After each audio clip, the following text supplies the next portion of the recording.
Hopefully everybody can see this. You don't all have to answer though.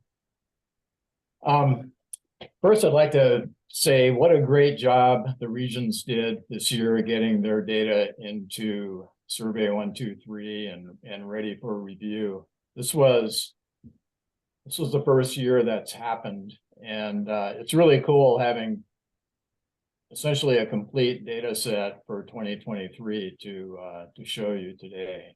So thank you. Hopefully next year will be just the same. Trying to advance this slide. It's interesting.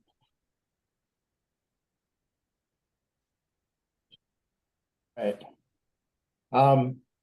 First off, just a slide about what the volunteers did this year. Total volunteers, 255 people on the beach, which is impressive. 64 colonies surveyed, 761 surveys performed across the SSGN, and over 5,000 volunteer hours. Those are beach volunteers. So that is kind of amazing, really. We've had people ask who uses our data, and these are the people currently that we know are using our data. The blue ones, there are links. So this will be posted on the PIGU website. So if you want to try these links out and see some of our data on these websites and what they're doing with our data, please do. Rest of this is about specifically the data you all have entered. But I'm going to start with a couple of definitions because it's hard to make sense of what I'll show you without understanding where the numbers come from. Probably all know that how we derive the population numbers for each region, for each colony, for each region, for the SSGN overall, is we take the high count during the season for each colony, regardless of when it happens. And we consider that the colony population. And we sum all of the colonies to get the region population. And we sum the regions to get the SSGN population. And we talk about active burrows. And an active burrow is a burrow that we've seen a PIGU go into either with or without prey, it doesn't matter. And we consider that if the burrow is active, if PIGU are going into it, that represents an attempt to breed. So here we have the percent of PIGUs attempting to breed is equal to 2 times the number of active burrows divided by the PIGU population. And the 2, of course, is because it takes 2 to make eggs. And the chick burrow is any burrow that we've seen prey being delivered to. And the percent that we consider are successfully breeding is 2 times the number of chick burrows times divided by the PIGU population times 100 per percent. So there will always be more active burrows than chick burrows. Well, almost always. We have a region where that wasn't true this year, which is cool. This is just a snapshot of some numbers, kind of totals for the season. This is 2023. The overall population of PIGU is over 2,000. The active burrows, 534. There are 333 chick burrows, and there are 1,475 fish delivered to the burrows.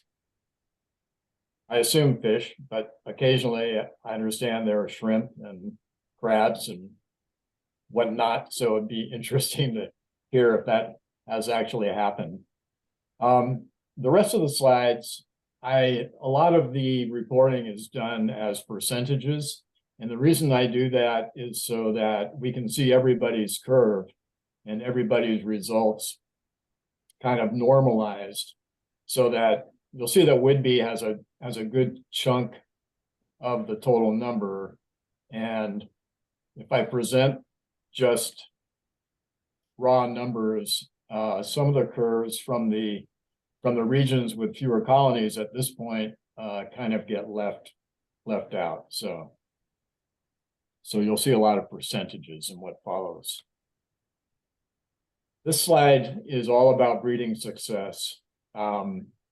This curve on the left-hand side shows the percent of Pigu attempting to breed versus the percent who are successfully breeding. So this is a function of chick burrows, and this is a function of active burrows. And the last 2 years, it's been around, it was 49% this year for attempting to breed. So almost 50% of the Pigus we're seeing are attempting to breed. And 30% of those are producing chicks. 30% of the total Pigus are producing chicks. Over on the right-hand side, you can see these same numbers basically, but broken out by each of your regions.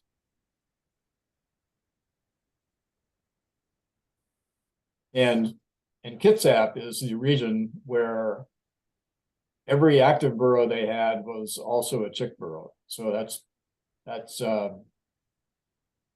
very efficient over there, the Pigu in Kitsap.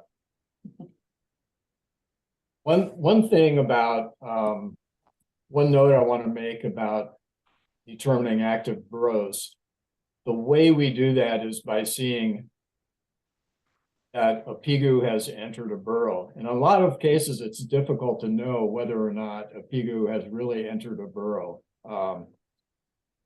So it's really important to the best we can to discriminate between ledge sitting and whether a Pigeon Guillemot has in fact entered a burrow.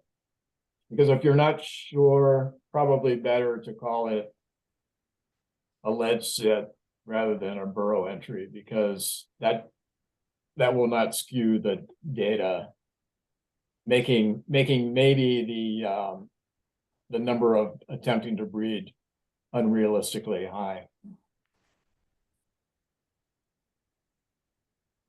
This slide is about the type of prey that are delivered, and it's a trend chart for the last 3 years, which is the period over which we've been using the new data system, Survey 123. And you'll see that the percentages of each type of prey are pretty steady, but a lot of these numbers are driven by the Whidbey numbers. So the next slide will show it by region.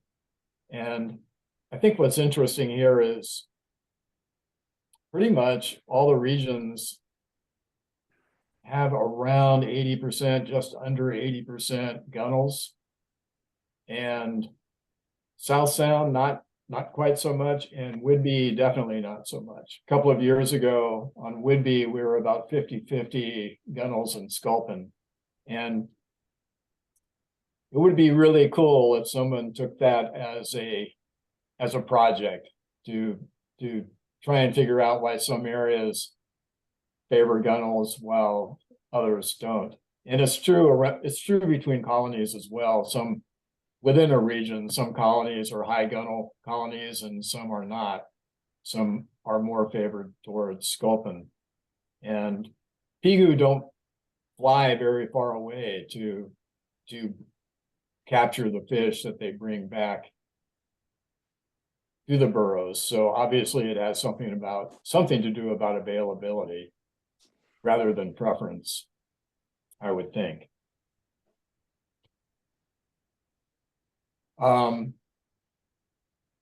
This one it looked really neat before the cat got into it, but this so this is as a percentage. Each point here is a percentage of the total PGU delivered during the season for each region.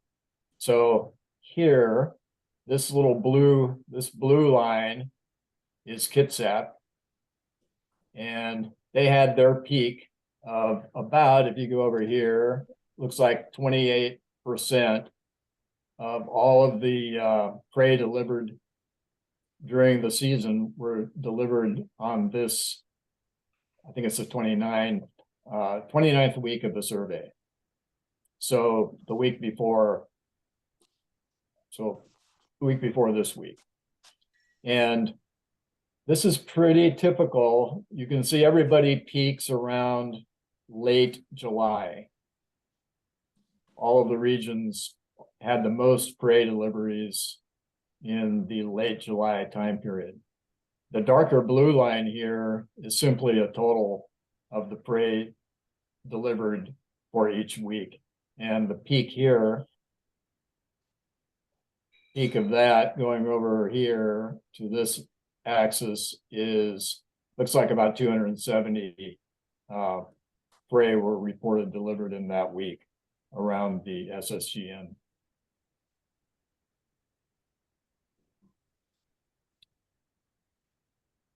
The next two slides are about provisioning, and we don't really know. We don't know how many chicks fledge. We don't know how many chicks there are. We don't know how many fledge. We don't know how many may be predated or just not be fed, die for whatever reason. We don't know much about what happens to the fledglings from the burrows that we monitor. But there are a few things that might tell us, at least give us an indication of how successful a particular burrow is. And this first graph on the left here is the average number of observed deliveries per burrow.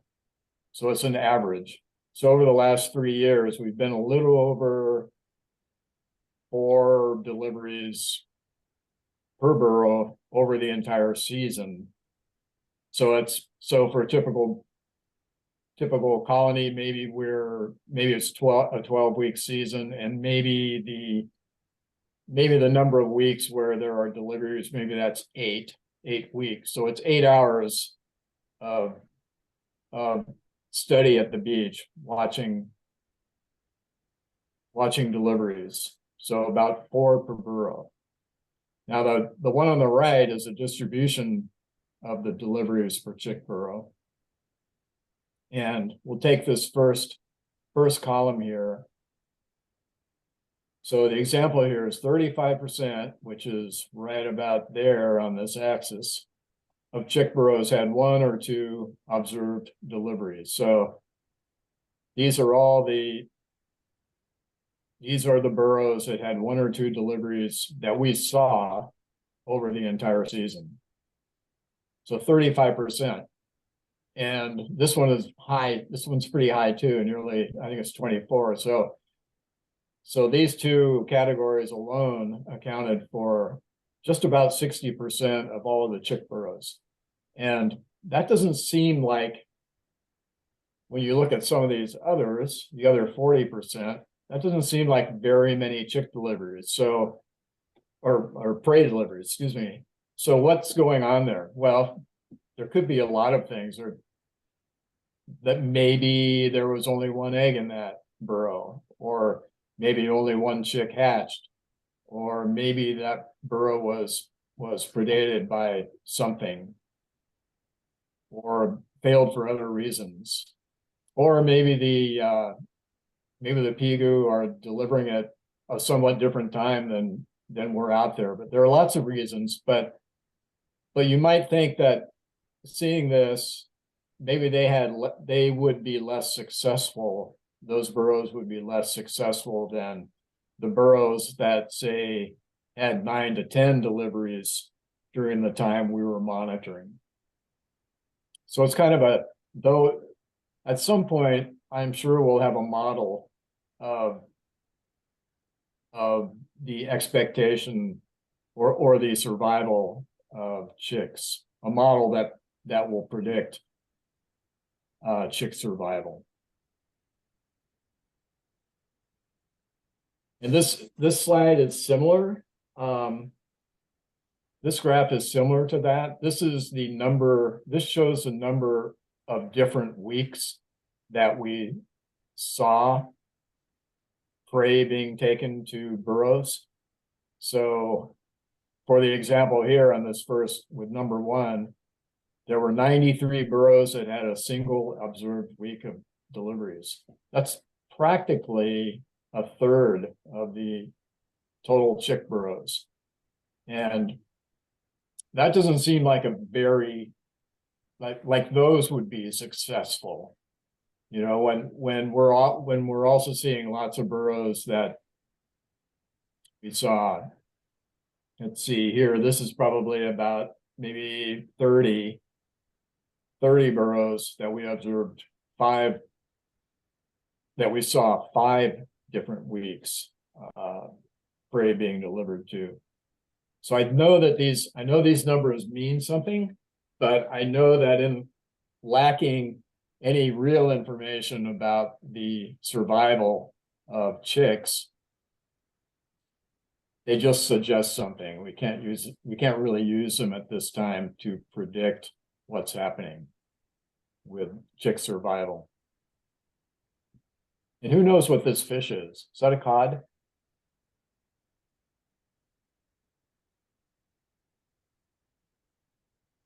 I'm thinking it is.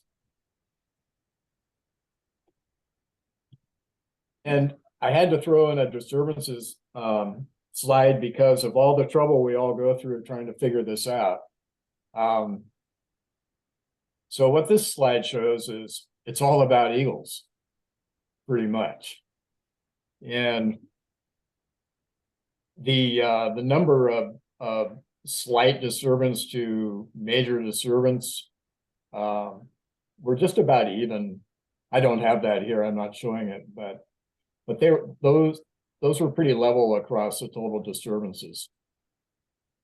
But eagles are by and large the main just detractor from Pigu being able to go about their business.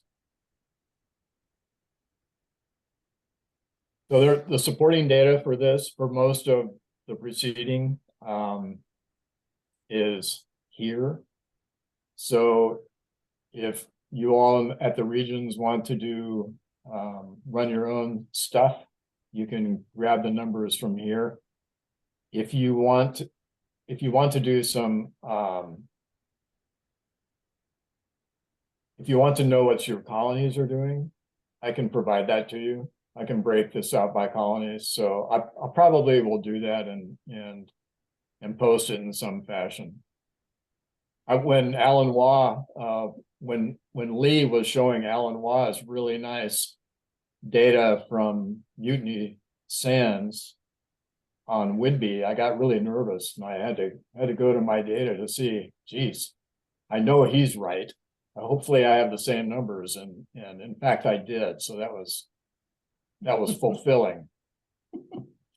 So thanks. Again, thank you for all the great work you did in putting data in and the quality control you've done on it.